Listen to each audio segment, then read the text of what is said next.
abaixa a cabeça e fecha os olhos, só mais um instantinho. Senhor Deus Pai, te convidamos a tomar o teu lugar de honra aqui nesse lugar, mas principalmente em nossos corações, Senhor. Conduza-nos, Senhor, em amor, em misericórdia e graça. Que cada mente aqui esteja cativa a Ti nesse instante, Senhor. Tira toda a aflição, toda a angústia, toda a ansiedade, Pai, das coisas que estão lá fora, Senhor. Nesse momento não temos como fazer nada, somente entregar as nossas dificuldades a Ti, mas estamos aqui para Te cultuar, Senhor. E pela Tua misericórdia, o Senhor fala conosco. Então que cada palavra lançada aqui do altar venha gerar frutos no coração dos Teus filhos, e frutos esses que permaneçam. Em nome de Jesus, desde já eu repreendo todo espírito contrário ao Teu, toda conversa paralela, toda falta de atenção, toda andação desnecessária, tudo aquilo que vem para roubar os Teus filhos, bata em retirada agora em nome de Jesus, Pai. E pela Tua misericórdia eu clamo, conceda nos céus abertos e manifesta a Tua glória nesse lugar. Se você crê nisso, diga amém. Amém. Então agora, para confundir a comunicação, eu vou pregar, que hoje vai botar King James. King James, não vai botar então tá bom. King James. Se você puder abrir a palavra de Deus na carta aos Romanos, capítulo 14, versículo 1. Amém?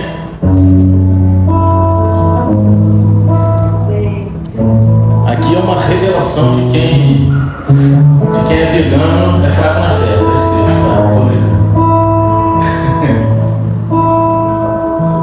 E ela botou, falou que não ia botar, botou?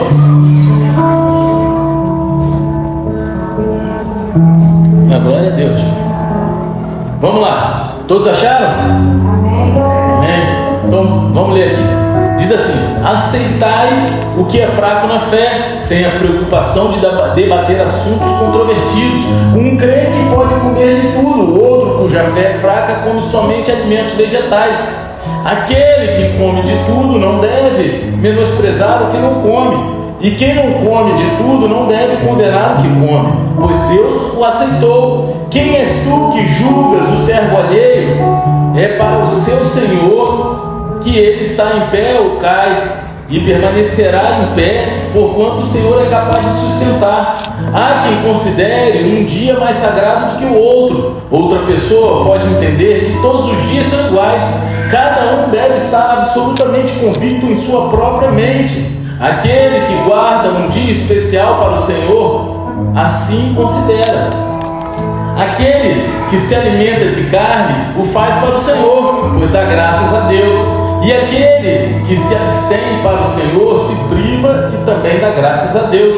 Porque nenhum de nós vive exclusivamente para si, e nenhum de nós morre apenas para si mesmo. Se vivemos para o Senhor, vivemos. E se morremos, é para o Senhor que morremos. Sendo assim, quer vivamos ou morramos, pertencemos ao Senhor, porquanto foi por este motivo que Cristo morreu e voltou a viver, para que o Senhor tanto de vivos quanto de mortos. Mas tu, por que julgas teu irmão? Ou tu, igualmente, por que desprezas teu irmão? Pois todos compareceremos diante do tribunal de Deus, porquanto está escrito: por mim mesmo jurei, diz o Senhor, diante de mim todo joelho se dobrará e toda língua confessará que eu sou Deus. Deste modo, cada um de nós prestará contas de si mesmo a Deus. Portanto, abandonemos o costume de julgar uns aos outros. Em vez disso, apliquemos o nosso coração em não colocarmos qualquer pedra de tropeço ou obstáculo no caminho do irmão, como uma pessoa que está no Senhor Jesus.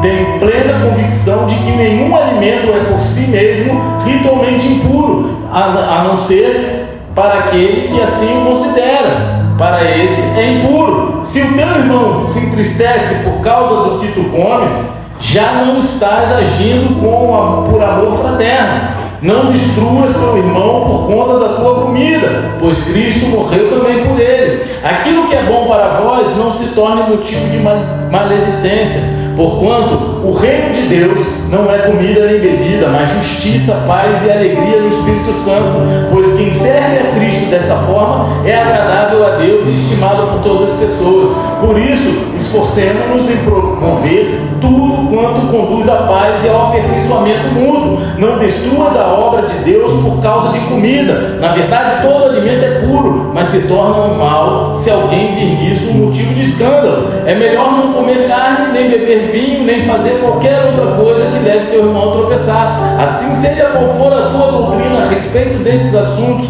guarda com convicção entre ti mesmo e Deus. Bem-aventurado aquele que não se condena naquilo que aprova. Todavia, aquele que tem dúvida é condenado se comer, pois não come com fé, e tudo que não provém da fé é pecado. Amém? Esse texto de Romanos 14, eu li o texto todo, o capítulo inteiro, ele nos leva a uma reflexão poderosa sobre como viver a nossa fé sem prejudicar os nossos irmãos. E esse capítulo ele fala profundamente sobre aceitação, tolerância e amor cristão. Na época de Paulo, a igreja em Roma, ela enfrentava desafios com as diferentes tradições práticas entre judeus e gentios que agora seguiam a Cristo. Era muita gente, Parece até os dias de hoje nas igrejas, Tem gente de todo tipo chegando dentro das igrejas, seguindo ali. E esses dois grupos, os gentios e os judeus, eles tinham culturas e entendimentos religiosos muito distintos. E para alguns, abandonar certas práticas parecia desonrar a Deus. Outros, no entanto, viam a liberdade em Cristo como uma nova forma de viver sem essas tradições. E Paulo, então, ele traz uma palavra de sabedoria sobre a liberdade e a responsabilidade que temos uns para com outros. E ele enfatiza que cada um de nós vai responder a Deus e que a gente não deve julgar uns aos outros por questões secundárias, como aquilo que comemos ou consideramos sagrados. E o nosso compromisso, ele deve estar em caminhar em unidade, respeitando a fé do outro e, acima de tudo, perseverando e preservando a paz no corpo de Cristo. Amém? Então, desde o início da igreja, as diferenças culturais, rituais e opiniões sobre práticas específicas, elas sempre representaram desafios para a unidade do corpo de Cristo. Porque o corpo de Cristo é a junção de um monte de pessoas que pensam diferentes, que foram criadas de forma diferente. Tem um que foi criado num estado, no outro município, de uma forma, um tipo de casa, um tipo de cultura, e assim vai. Então, esse sempre foi um dos maiores desafios de permanecer a unidade. E no contexto da igreja primitiva, especificamente em Roma, a diversidade entre judeus e gentios, ela gerava um contraste profundo em questões religiosas e culturais.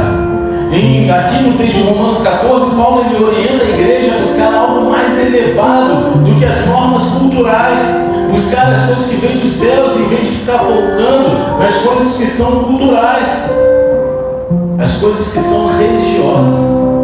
E muitas vezes a gente foca tanto na religiosidade e esquece de buscar a verdadeira vontade do Pai, buscar o direcionamento daquele que criou todas as coisas. E Paulo, ele apresenta a primazia do amor, da paz e da edificação, porque a igreja ela sempre foi composta por uma multiplicidade de povos, línguas e culturas, o que naturalmente por si só já traz muitas diferenças. Eu me lembro aqui, quando a gente era lá da Igreja da Barra, a pastora era líder da comunicação, a gente fazia uma revistinha que saía a cada 2 meses, não era isso? E o nome da revistinha era Bola News, e a gente fez uma matéria falando sobre a diversidade de culturas e pessoas dentro da igreja. E aí você tinha desde do mega empresário, o skatista, o surfista, e cada um na sua vibe, e assim é até hoje composto o corpo de Cristo. Amém? E a gente vê na Bíblia, tinham escravos, pessoas que eram escravas e pessoas que eram senhores, servindo lado a lado. Amém? E essa é a multiplicidade de povos, línguas. Em 1 Coríntios 12, do versículo 12 ao 27, Paulo, ele nos lembra que embora haja muitos membros, todos fazem parte de um único corpo, que é o corpo de Cristo. E essa imagem enfatiza que embora a gente tenha funções e perspectivas diferentes, nós somos unidos em Cristo e pela missão comum de manifestar o amor de Deus nessa terra.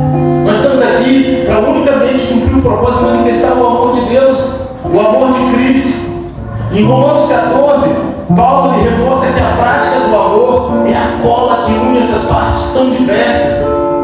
No corpo do ser humano, o que nos une, que une os ossos e os membros são as juntas, as medulas, as articulações.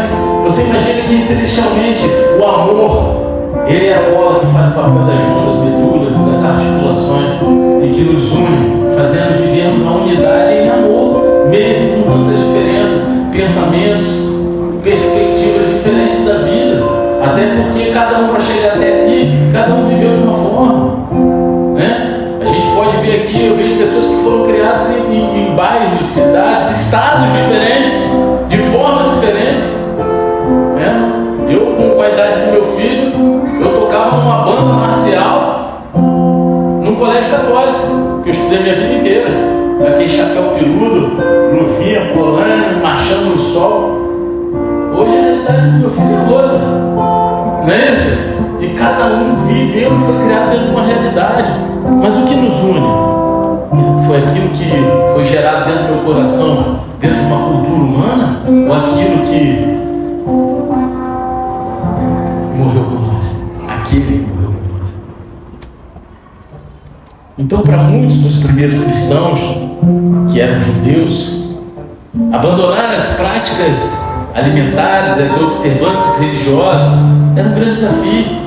O cara, ele foi ensinado a vida inteira que ele não podia comer porco, a vida inteira de sábado ele não podia fazer nada. Imagina, tudo bem, ele aceitou a Cristo, mas abandonar essa prática era difícil para ele. Ele reconheceu que Cristo morreu por ele, mas abandonar aquilo que ele veio com convicções durante a vida inteira era algo difícil. A lei, ela havia sido um guia essencial, um sinal de aliança e obediência a Deus a vida inteira. No entanto, em Cristo eles foram chamados a viver sob a nova perspectiva da graça, que enfatiza o relacionamento pessoal com Deus sobre os rituais específicos. Amém? É acima.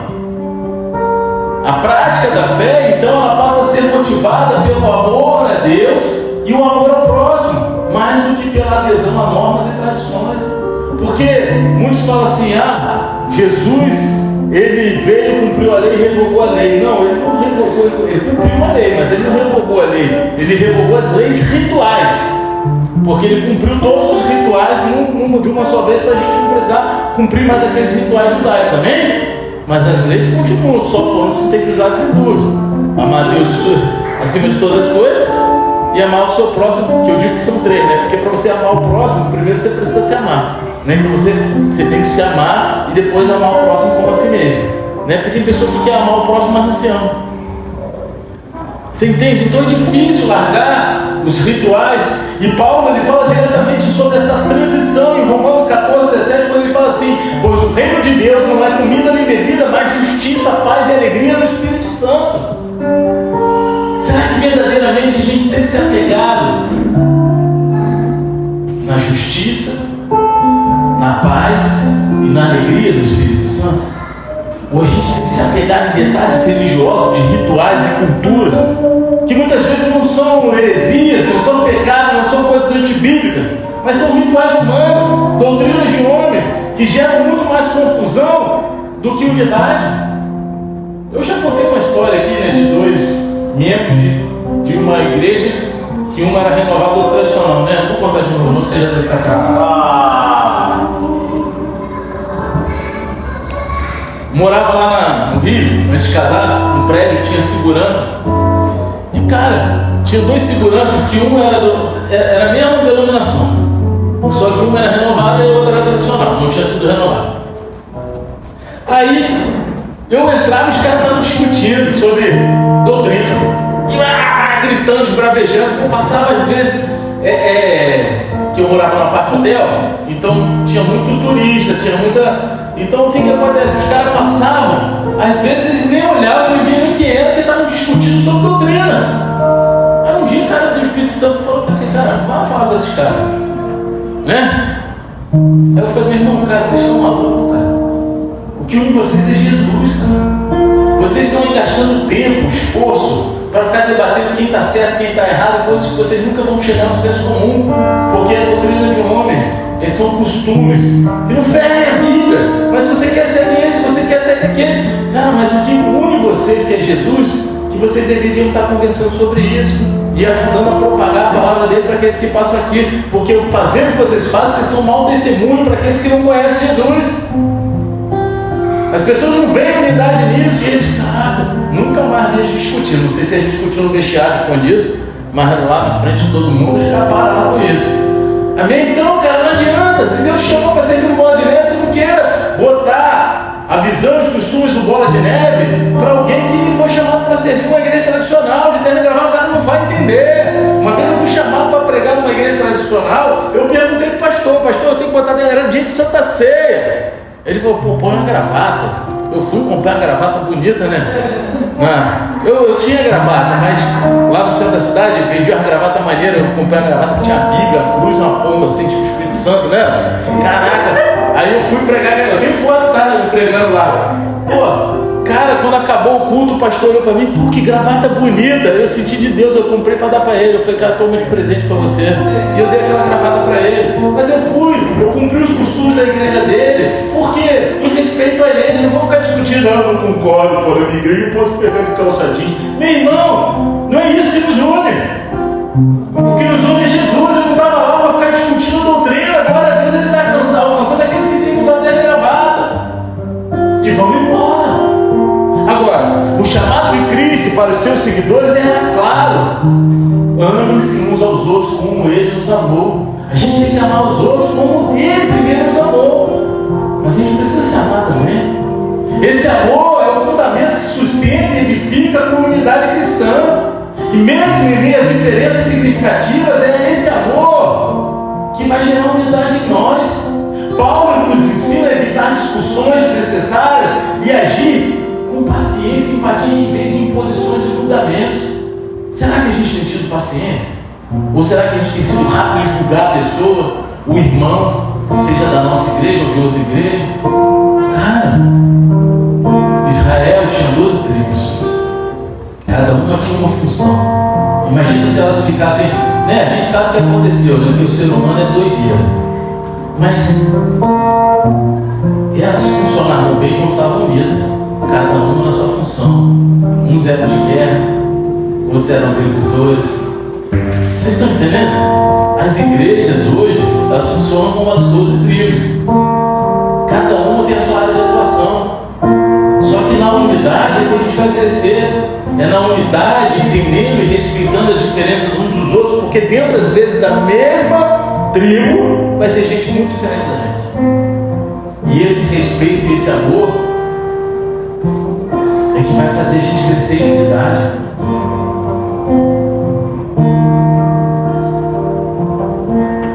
Paulo, ele usa uma metáfora no versículo 20 que diz assim: ele diz assim, não destruir a obra de Deus por causa da comida.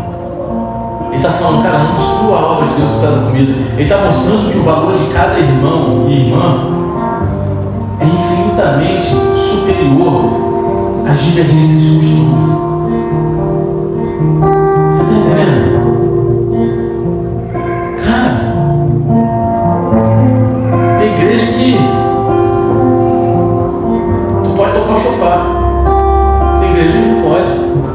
Só que a vida é mais importante do que o chofar. O chofar para nós hoje é um instrumento profético. Ele não tem mais o mesmo significado que tinha lá atrás. Até hoje o exército de Israel usa chofar para declarar guerra. Vocês sabiam disso? Vocês viram quando ele declarou guerra? Tinha lá um de carneirinho. Cara, e cada toque tem um significado. E hoje para o cristão, ele não é o mesmo significado do judeu agora. A gente não pode adorar isso aqui. E aí tem gente que não vê o chofar e há uma divergência. Aí você não pode tocar numa, não pode tocar na outra. Você está entendendo? Então o cara que nos une pode tocar? Pode. Que nem tem outra história aqui, mas deixa, senão a pastora vai me matar isso, não vou contar. Uma vez eu fui chamado, no final de ano, a pregar era um congresso jovem, era um dia só. Numa igreja tradicional também, essa mesma denominação, só que era em outro lugar, lá em Campo Grande. E aí, Deus me trouxe uma palavra, né? Assim, era uma palavra que Deus tinha me dado naquele ano, que era para pregar em tudo quanto é igreja. E Deus falou, tu vai pregar lá. Só que, pô, sabia que esse meu amigo, ele era meio renovado, só que dentro da denominação dele, tem uma liberdade, uns são mais tradicionais, outros são um pouco mais renovados. Só que na área dele, o líder regional ali, ele foi enviado para lá por outra regional. Mas o líder regional dele era muito tradicional. Então, cara, mas eu fui de camisa de botão, calça jeans, tinha liberdade, fui. Parei meu carro na porta da igreja, fui o primeiro a chegar, a igreja estava fechada ainda, então eu parei na porta do altar, eu vi o meu carro. Mas Deus mandou levar o chofar. Só que eu levei e deixei no carro, né, para não escandalizar. E aí, pô, começou a rolar um mover no final do culto. Aí eu olhei para ele assim, eu falei, cara, Deus está mandando eu fazer um negócio, eu posso fazer? Ele, fica à vontade, cara. Se Deus mandou, é com você mesmo. Aí eu falei, então segura o microfone. Fui no carro, peguei o chofar e comecei a ministrar o batismo do Espírito Santo. Toquei o chofar. Mais da metade da igreja que Jorge estavam sedentos pelo batismo do Espírito Santo. Começaram a orar em língua, rolou um mover. E aí, meu irmão, foi uma loucura, foi uma bênção, sabe? Porque as pessoas estavam sedentas por aquilo. Eu fiz com a direção de Deus, eu sei que houve um problema para mim. E para ele também. Porque ele foi chamado depois lá no conselho. Porque depois dos jovens terem sido batizados no Espírito Santo, eles queriam uma renovação. Eles queriam viver aquilo ali. Mas isso foi algo muito específico. Só que, cara, há discussão quanto a isso. Dentro daquela mesma denominação, tinha pessoas que queriam uma renovação e outros não. Então se juntam os que creem na renovação e fazem o culto. E os que não creem se juntam do outro lado e vida que segue. Por quê? Né? Nós temos que glorificar a Deus. No final deu tudo certo. Né? O líder de jovem ficou, ele passou, até tem anos isso. Ele continua sendo pastor na denominação. Eu sei que os jovens lá, teve um mover entre eles lá, rolou. E hoje eles estão vivendo lá, a parte deles crendo, tem um núcleo jovem lá que vive a renovação, e outros estão lá no tradicionalismo, e tudo bem. Eu não sou melhor porque eu sou renovado do que o outro que é tradicional, nós precisamos uns dos outros.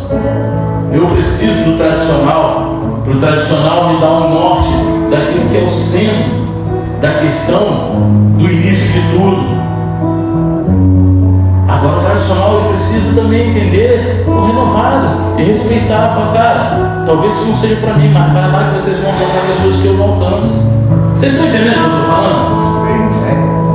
Em Efésios 2, 14, 16, Paulo ele lembra que Jesus ele é a nossa paz, aquele que de ambos fez um. Cristo ele veio para demolir as barreiras da inimizade que separava os povos, reconciliando cada um de nós através da cruz. Assim, a unidade da igreja ela se torna não apenas um símbolo do poder de Deus, mas um testemunho vivo de que é possível conviver e amar apesar das diferenças.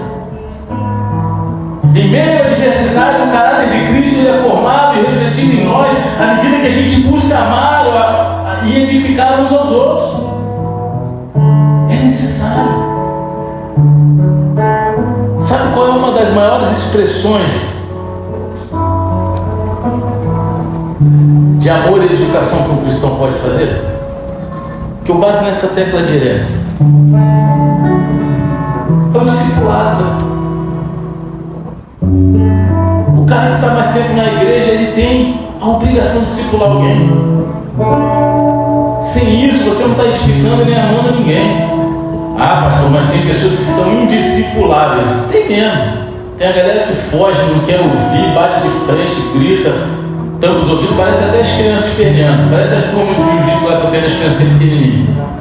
Né? Você fala, eles quase vão para o campo com a mão no ouvido e fica cantando. Tem, cara, mas a nossa função é fazer o nosso melhor. Só que aí, é outra coisa que a gente estava conversando ali. Tem crente burro, velho, com mais de 10 anos de igreja que não sabe falar o plano de salvação. Como é que você vai falar do amor de Cristo se você não sabe o plano de salvação? Como é que você vai discipular alguém se você não sabe o que é o plano de salvação? Quer conhecer o plano de salvação? Lê o Evangelho de João. Está lá. Pastor, eu não entendi nada. Marca um gabinete comigo. Marca com o teu líder de célula. Vamos conversar. Mas gabinete comigo não é igual a essa... Marca um café. A gente vai tomar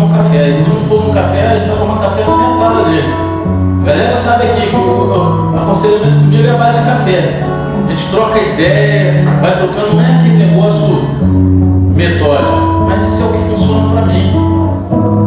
Nada contra aqueles que fazem de outro jeito.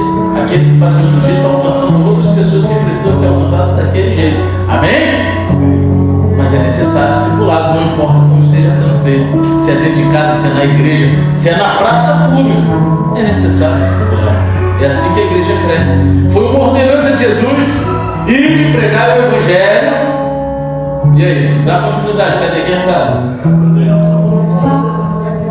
Discipulando e batizando em nome do Pai, do Filho e do Espírito Santo. Então faz parte da ordenança. Discipulado é a maior essência de amor e unidade e edificação da igreja. Só que ao nos depararmos com as instruções de Paulo em Romanos 14, a gente é levado a uma reflexão pessoal e coletiva sobre o nosso impacto na fé dos outros. Você já parou para pensar nisso? Porque Paulo, ele inspirado pelo Espírito Santo, ele nos convida a pensar não apenas em nossa liberdade, mas em como essa liberdade afeta aqueles que caminham ao nosso lado.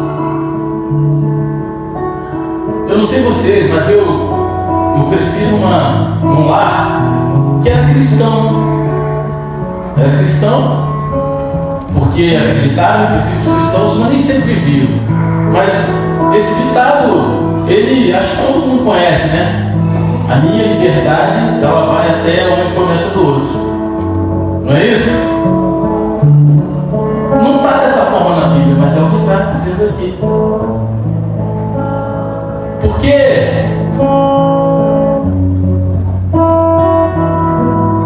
será que aquilo que a gente faz não tem afetado negativamente a fé dos outros? Será que aquilo que a gente tem feito, falado, escolhido, não tem afetado a liberdade do outro? Paulo, ele traz à tona uma questão essencial.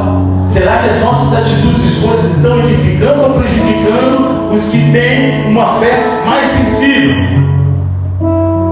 Porque tem pessoas que têm uma fé mais sensível, tem pessoas que têm mais dificuldade, e aí cabe a nós não escandalizar, cabe a nós segurar a onda, cabe a nós entender se o que a gente está fazendo está trazendo bênção ou maldição para a vida dos outros, independente se é pecado ou não. Às vezes o que você fala não é nem pecado, mas você escandaliza o outro. A Paulo, estou nem aí com o outro, estou nem aí, o problema é dele. Não, meu irmão, isso não é o cristão. Paulo, ele lembra que em tudo que fazemos somos chamados a cuidar do próximo, principalmente daqueles que são mais vulneráveis na fé. E essa postura ela nos convida a sermos exemplos de mansidão e cuidado, lembrando das palavras de Jesus lá em Mateus 18,6, onde ele alerta contra fazer tropeçar aqueles que creem nele. Ao colocar os irmãos acima dos nossos próprios interesses, a gente evita ser motivo de escândalo, escolhendo o amor em vez de insistir em direitos ou opiniões que podem dividir. Você está entendendo?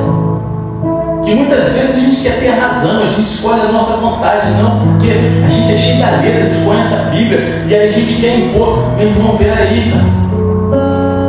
A letra mata, o Espírito vivifica. As pessoas são mais importantes do que as coisas, do que os rituais. Se não é pecado, meu irmão, segura a onda. Não faça o outro pecar porque você não quer abrir mão dos seus costumes. Vocês estão compreendendo o que eu estou falando aqui? Cristo ele nos ensinou o verdadeiro significado de sacrifício ao se entregar por nós. E aí você acha que você abrir mão da tua razão é algum sacrifício perto daquilo que Jesus fez na cruz do Calvário? Jesus ele nos chamou a seguir os seus passos e a carregar cada um a nossa cruz. Está lá em Lucas 9:23. Tome cada um a sua cruz. Às vezes carregar essa cruz significa abrir mão de certas liberdades em favor de quem está ao nosso redor. Paulo ele disse lá em 1 Coríntios 8:13 que se algo em sua vida causasse tropeço a um irmão, ele preferiria abrir mão disso por amor. E esse é o amor sacrificial que Cristo exemplificou para nós, e Ele nos convida a viver isso de forma prática e constante, todos os dias. Só que tem gente, não aqui no mundo, mas tem dificuldade de abrir mão do seu eu. É o crente Gabriela, eu nasci assim, eu sou assim, você será assim, né? Mas a gente não cabe mais a gente, cara. E quando Paulo fala sobre edificação e paz, ele nos lembra que a nossa missão no corpo de Cristo é suportar uns aos outros em amor. Está lá em Efésios 4, 2, 3.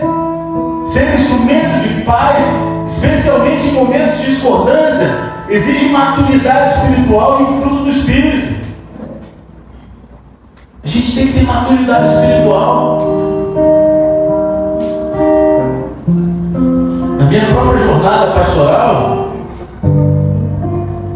tiveram momentos que eu percebi que o foco ele não estava na verdade absoluta de quem estava certo ou errado, mas na maneira como poderíamos promover a reconciliação e a unidade. Essa verdade é o que eu me baseio para ministrar qualquer casal que está em conflito. Porque quando o casal está em conflito, sempre um quer achar culpa no outro, não é verdade? Só que a gente não tem que achar culpa, a gente tem que achar a solução. Não é quem está certo ou quem está errado. Porque se eu falo que a mulher está errada, o cara vai crescer. E aí eu vou arrumar mais confusão. Se eu falo que o cara está errado, a mulher cresce e eu arrumo mais confusão.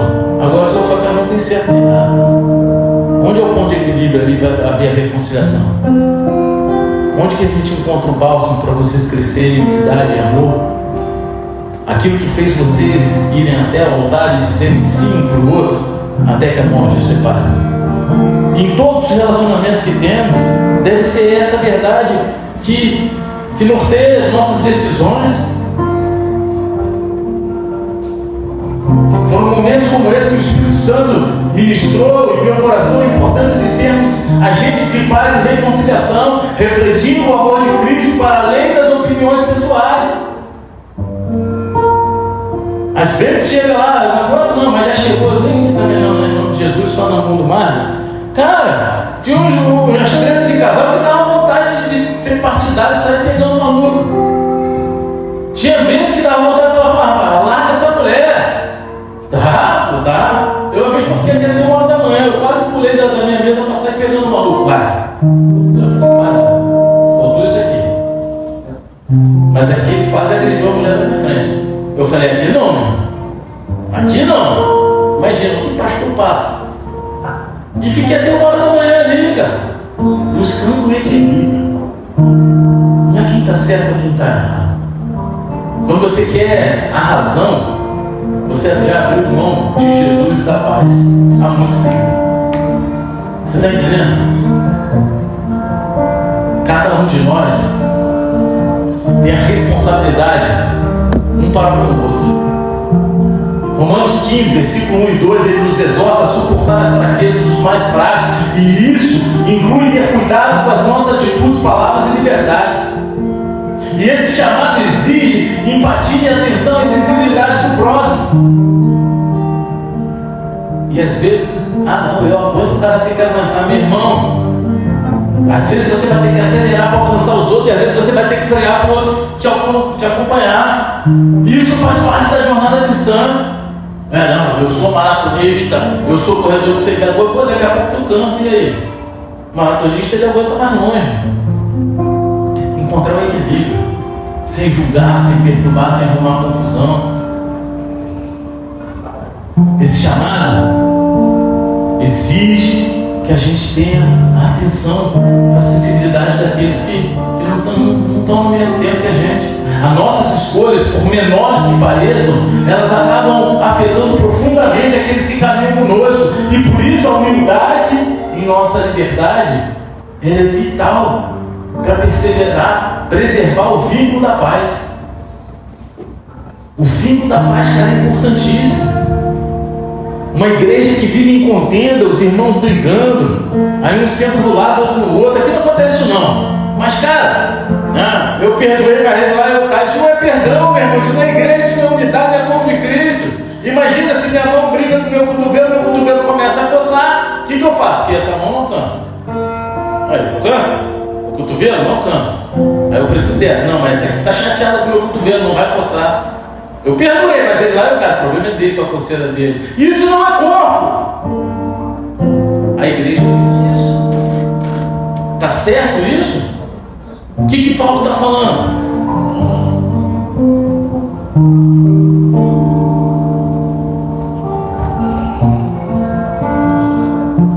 Para a gente aplicar a palavra em nossa vida de forma profunda, a gente deve centralizar o nosso coração em Cristo e no exemplo dele.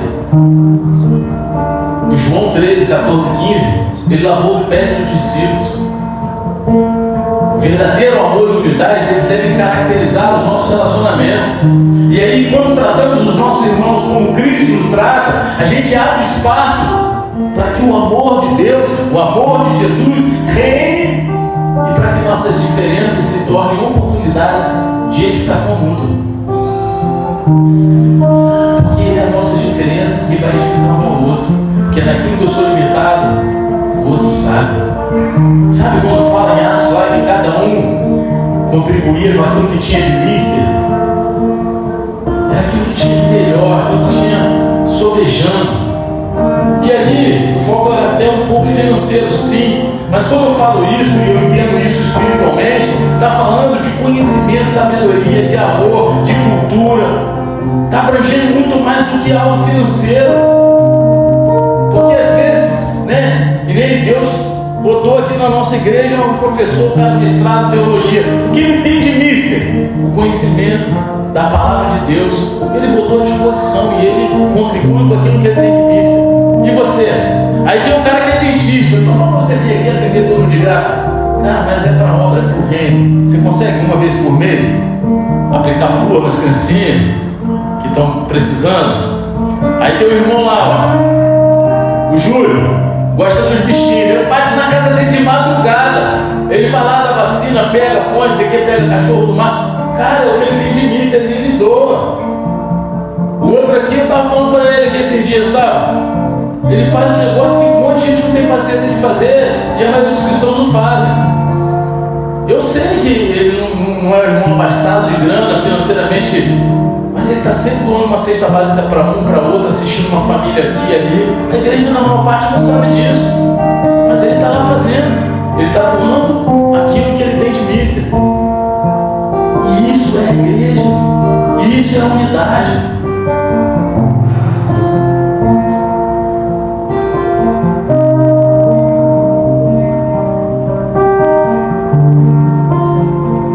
Colocar o bem-estar espiritual, o bem-estar físico do próximo acima das nossas liberdades, e que a gente então seja verdadeiros pacificadores, sustentadores da fé uns dos outros, buscando sempre fortalecer o corpo de Cristo através de um amor sincero, empático e sacrificial.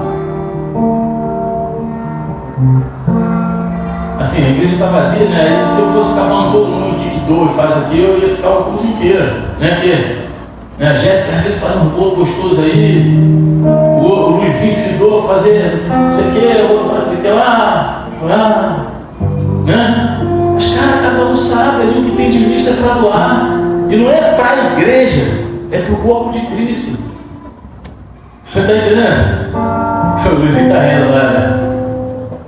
Você se ligou, né? Você né? Não? Olha, Amaral, né? Vou querer, não é assim que ele fala? Você ligou, você.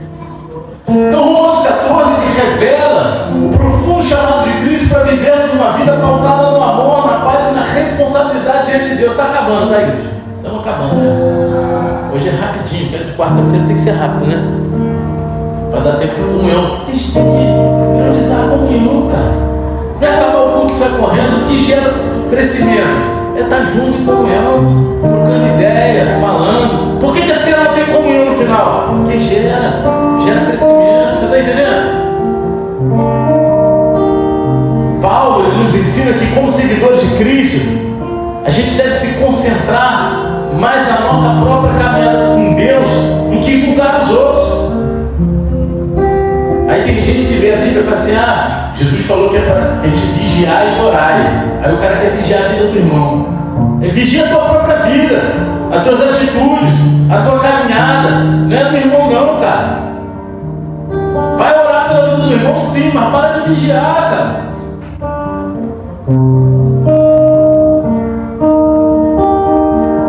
tem que se concentrar mais naquilo que a gente está vivendo do que ficar tentando olhar para as coisas dos outros.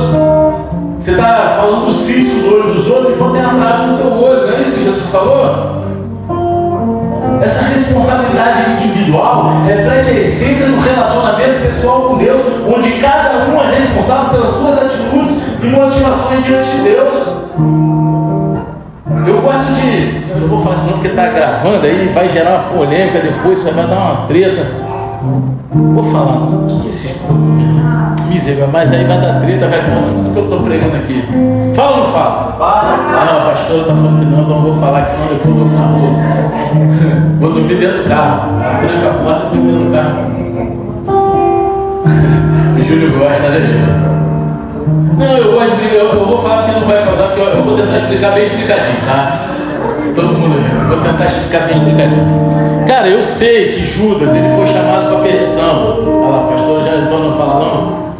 Não é para falar não?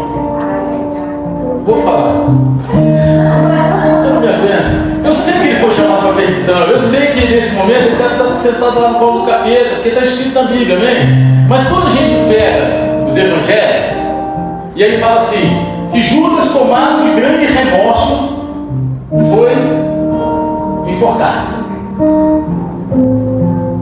Aos meus olhos, o que pode ser um remorso no coração daquela pessoa pode ser um arrependimento eficaz. Não pode?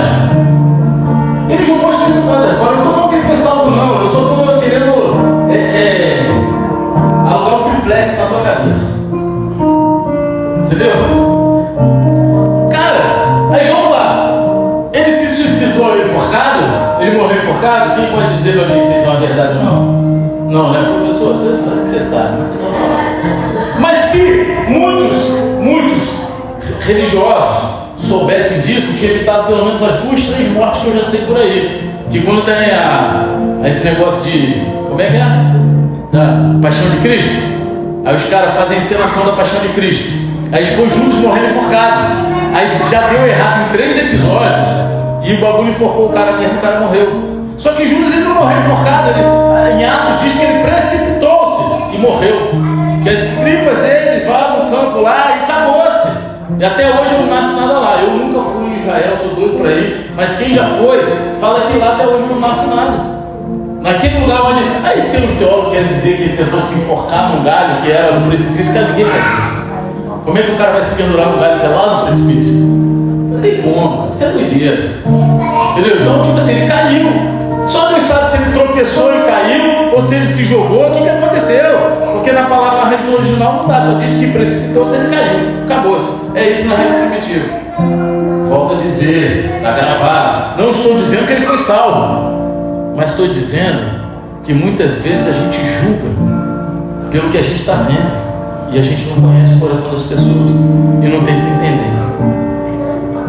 Você está entendendo? É muito mais fácil a gente olhar para o exterior e criar um rótulo. Só que o nosso Deus, ele não é um Deus de rótulos, ele é um Deus de propósitos.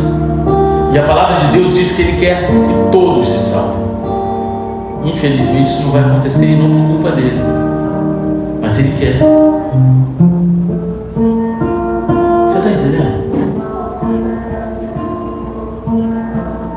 Cristo, ele nos concedeu liberdade por meio do seu sacrifício. Mas essa liberdade não é um chamado para vivermos como cada um bem entender. Em Gálatas 5:13, Paulo lhe adverte: caros irmãos, foram chamados para a liberdade, todavia não useis da liberdade como desculpa para vos franquear a carne, antes sede servos uns dos outros mediante o amor.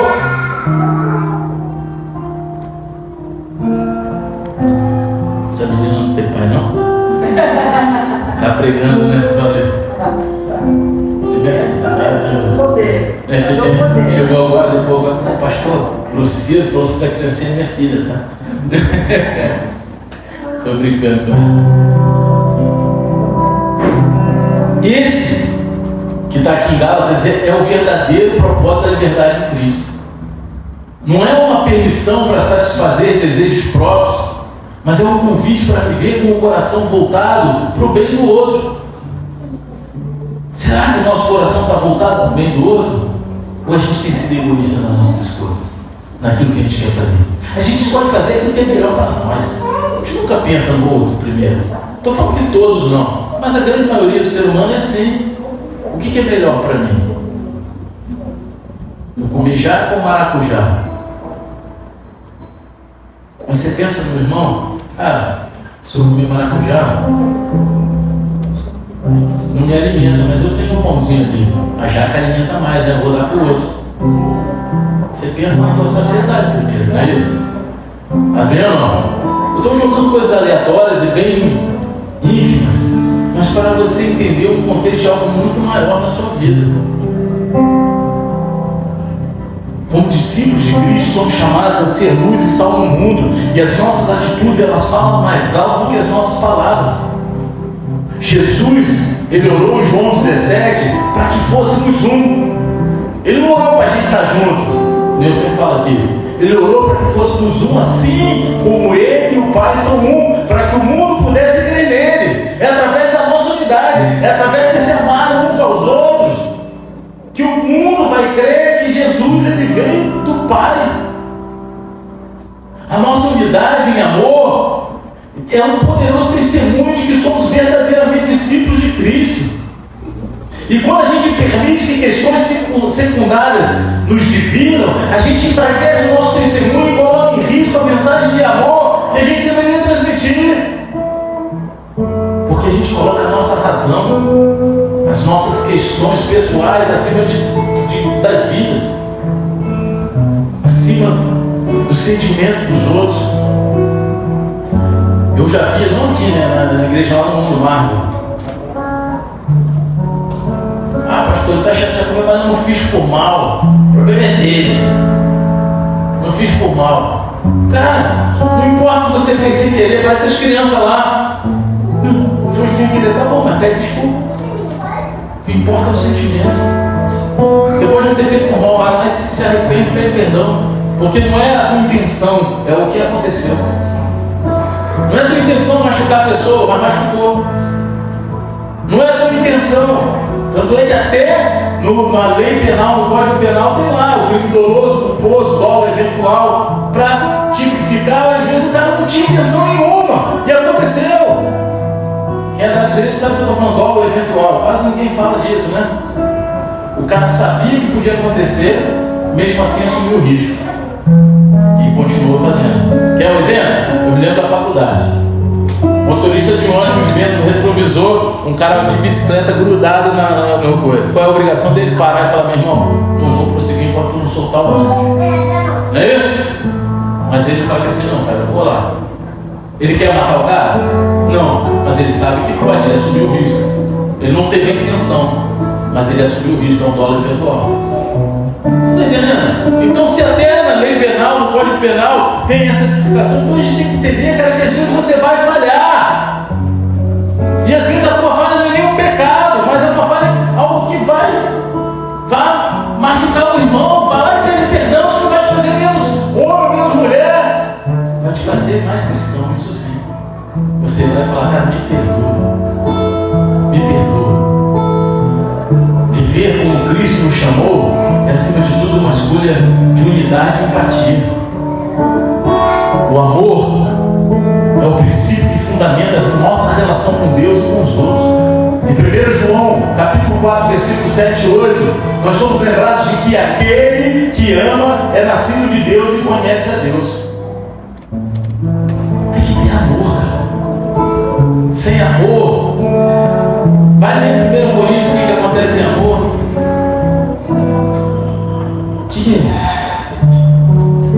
Você poderia entregar teu corpo a ser queimado, porque você amor nada adianta, nada vale. Agora, o que é o amor? O amor é um sentimento gostosinho? Não. Como dizem os pensadores da atualidade, o amor é uma dor. Vai ler lá em 1 Coríntios o que é o amor, cara. O amor é sofrido, mas Jesus, ele nos amou primeiro para ser o exemplo. Viver com Cristo é, portanto, amar como Ele amou, que é sacrificialmente, generosamente, sem buscar aquilo que é melhor para cada um de nós, sempre buscando o próximo, acima das nossas vontades. Esse amor, ele vai além de um sentimento. Ele é uma decisão de tratar o outro como Cristo nos trataria, superando as diferenças e estendendo graça e misericórdia para o próximo. Romanos 14, ele nos lembra que cada um de nós será julgado individualmente por Deus. Lá em 2 Coríntios capítulo 5, versículo 10, Paulo ele afirma que, porquanto todos nós deveremos comparecer diante do tribunal de Cristo, a fim de que cada um receba o que merece em retribuição pelas obras praticadas por meio do corpo, quer seja o bem, quer seja o mal. Meu irmão, todo mundo vai dar conta. Todo mundo vai dar conta, não importa. Você pode justificar o que for. Quando chegar diante de Deus, Ele sabe todas as coisas e a gente vai dar conta. E isso aqui não estou botando medo, julgando, acusando ninguém. Isso aqui eu falo para mim. Então todas as minhas atitudes eu estou botando diante de Deus todos os dias, buscando me redimir daquelas que eu falho. E às vezes a gente falha sem saber, cara. Essa realidade nos chama a santidade, a autoavaliação, em vez de focar nas falhas dos outros. É muito fácil ficar apontando o defeito do outro. Fulaninho tá fulaninho mas se tu ficar no lugar dele, talvez não faça nem metade do que o cara está fazendo. Em vez de julgar, de acusar, vai lá e ajuda. Seja Uri, Arão, de Moisés, o cara tá com o braço estendido, em vez do cara, e ela está cansando lá, está fraquinho, tinha que malhar mais, pegar mais no supino. Não, meu irmão, os caras foram lá, sustentaram o braço do cara. Vocês sabem da passagem que eu estou falando, sabe? Quem não sabe, vai ler a Bíblia. Amém? Vai ler a Bíblia. Meu irmão,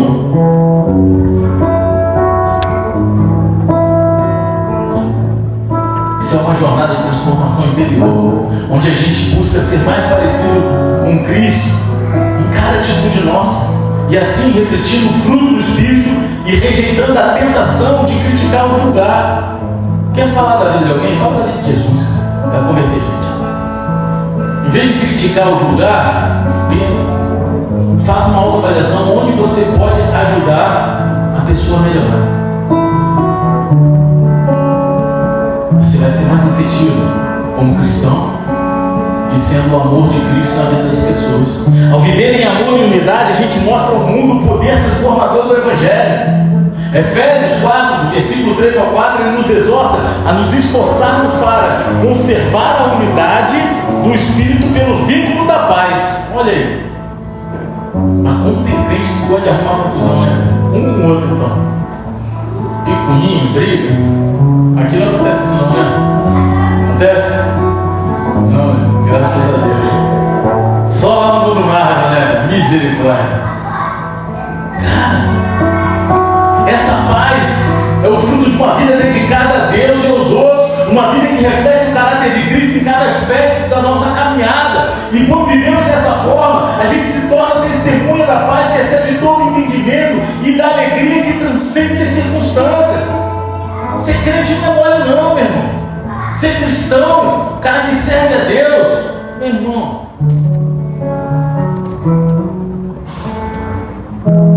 tem que ter sangue nos olhos, carcaça, casca grossa, para aguentar bordoado e permanecer. Viver como Cristo nos chamou a viver é um chamado a ser embaixadores do seu amor, sua paz e da sua graça para o mundo. O mundo precisa enxergar isso em nós. E isso requer de nós uma consciência constante da nossa responsabilidade pessoal diante de Deus e uma grande disposição para amar e edificar os nossos irmãos. Que a gente possa sempre lembrar que o nosso chamado é maior do que as nossas diferenças e que a verdadeira liberdade que temos em Cristo é para amar e servir, mantendo os nossos olhos naquilo que realmente importa, que é o reino de Deus e a sua justiça. Amém? Baixe a cabeça e feche os olhos. Em nome de Jesus.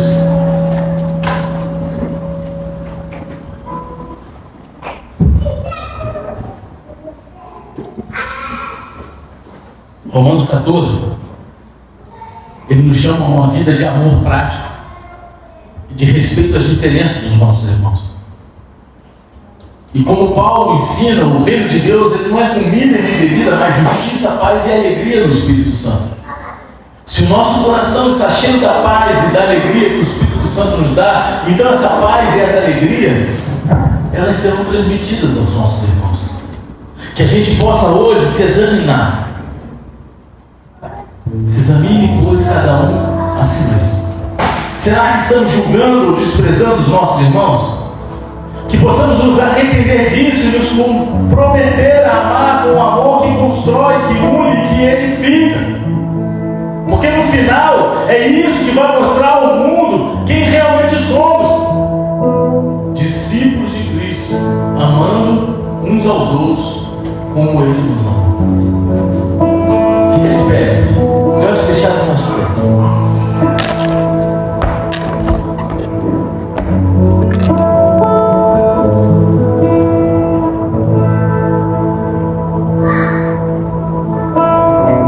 Reflexão essa noite. Será que na tua vida você hoje vive embates na sua vida profissional, pessoal, ministerial, por uma falta de flexibilidade nas tuas convicções, que são muito mais costumes do que verdadeiramente o amor de Cristo?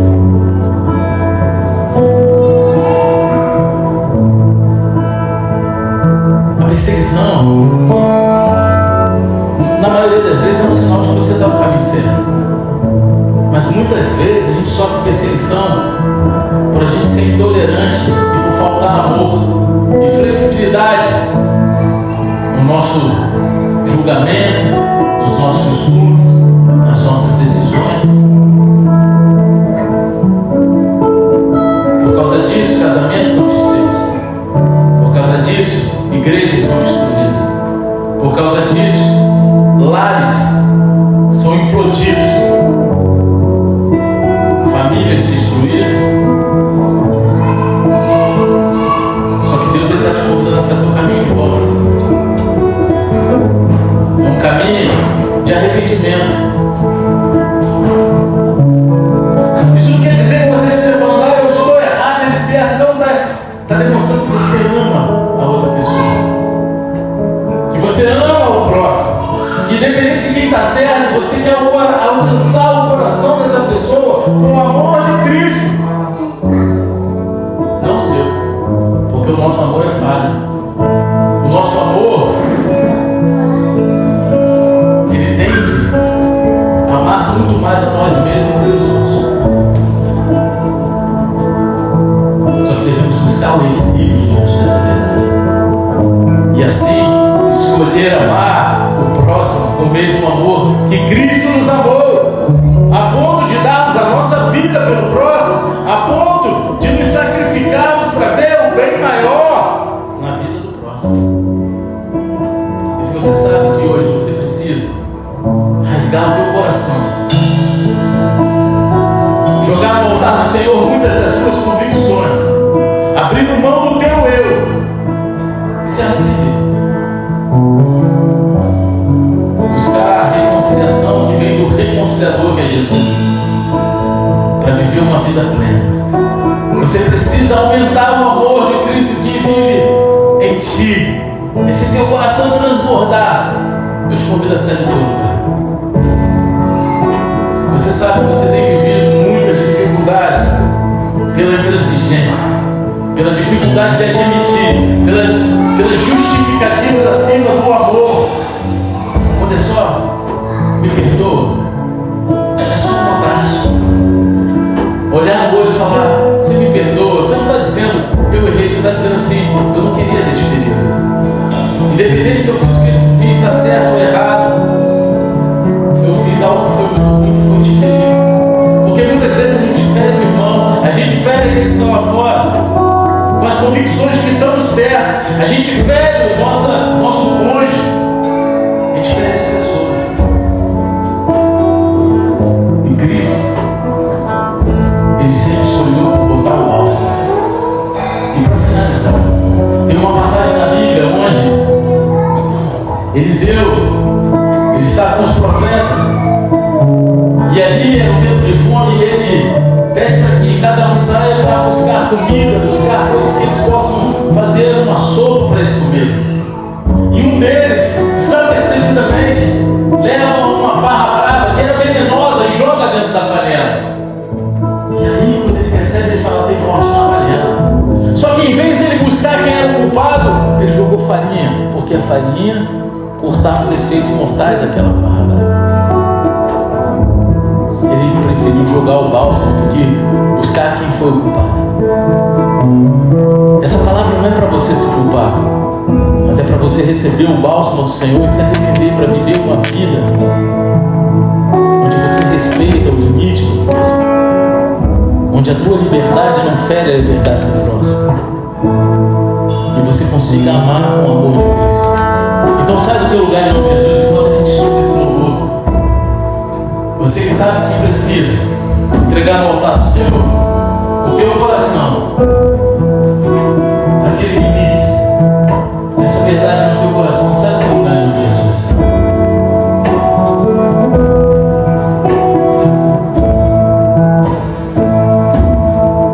Eu calei minha tristeza olhando nos teus olhos. Me afoguei as minhas lágrimas no teu peito. Eu coloquei os meus desejos nos teus sonhos. E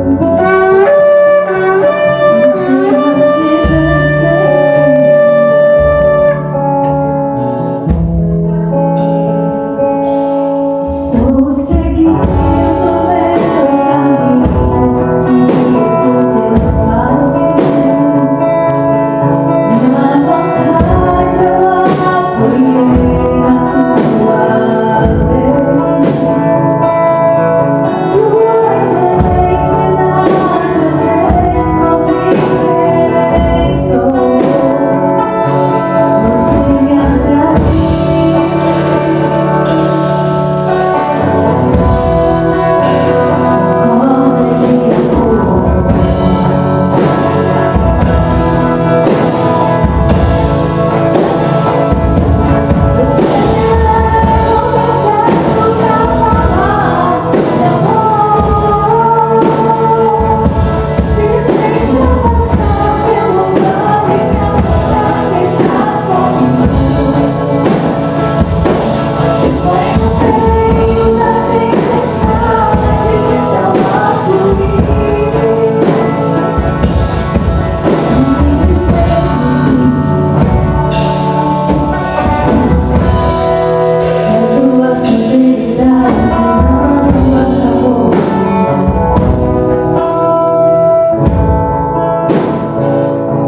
Perdoa-nos, Senhor.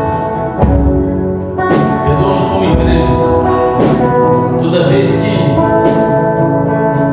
falhamos miseravelmente